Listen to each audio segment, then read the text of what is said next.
So I think maybe to go just to answer your first question in terms of what we're seeing in services, what people are presenting with in terms of mental health issues. So I think what's important to recognise first is the change in drug trends. Okay, the drug trend changes, and that has changed incredibly over, I'd say, the last kind of 10 years. It's had a move away from kind of heroin use, opiate use, into more of the crack cocaine use, prescribed medication use or overuse of medication, which brings in itself different symptoms or side effects that somebody might experience. And again, using that term kind of loosely, behavioural presentations is what it's kind of amended to.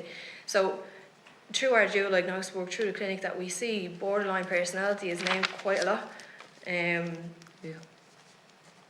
Doesn't necessarily have to be a diagnosed, and I think that's an important piece to mention actually with dual diagnosis. A lot of our clients, I suppose, have been accessing 1, 2, 3 or 4 different services.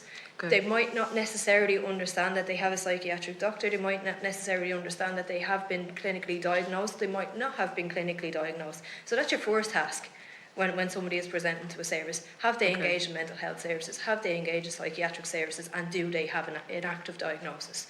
Are they medicated for that? And what are the symptoms of? So I think that's the first kind of presentation that we see. In terms of the issues that we see presented, it would be borderline personality disorder coupled with depression. Certainly, depending on drug use, schizophrenia can be quite prominent. Anxiety and PTSD being probably the overarching piece of all that. Understanding what PTSD is, the effects and the symptoms, which can be quite detrimental, can be exclusive to being able to participate in normal day living.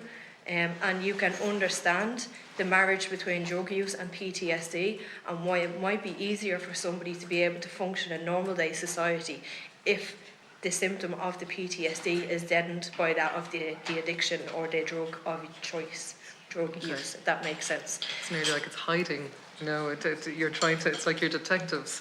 For sure, and I think, to peel away the layers of what somebody is presented with, and like I said, and I think it's really, really important to think to continue to mention that, somebody might arrive to a service, and if it's not a trained individual that's greeting that person at the door, your first instinct or the first remark might be, "Oh, you don't want to deal with that. How are you going to manage that?" And it's kind of, it's unnatural to people who don't work in these services. And I think for us, for ourselves, it's not, we're not looking at a behaviour here. I don't see a behaviour when I see an individual. I see an individual who's hurt. I see an individual who needs help. I see an individual who probably has never been treated as a whole or has never been treated as an actual person, and who has always been the person that, she'll just smoke cannabis because that's what makes her life easy. It's not really about the cannabis. And it never really is about the cannabis or the cocaine or the crack or whatever it might be. It's never about the drug. And we use that term in services, drug of choice. And I think, it's quite a controversial piece for me. Is there a preference to drug use, or is it just whatever drug is going to make me escape the reality of everyday living? And for me, that's my understanding of what a drug of choice is, to be perfectly honest.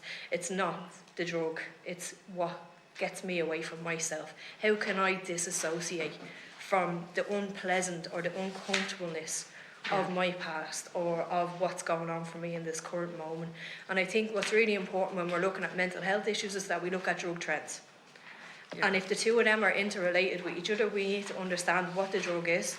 We need to understand the chemical effects of the drug, the physical presentation of the drug, alongside coupled with the diagnostic mental health issue that might be going on for somebody at that time.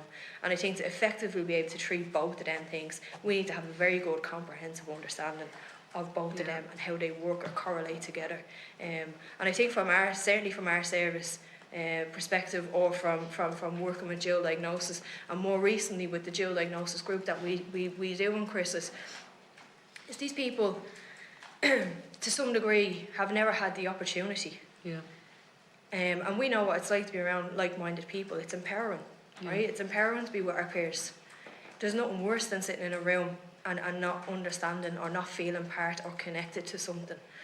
And when we're around like-minded people, we feel connected, we feel motivated, we feel empowered, we feel we have something to give, we feel a value or an appreciation for something that I might have gone through.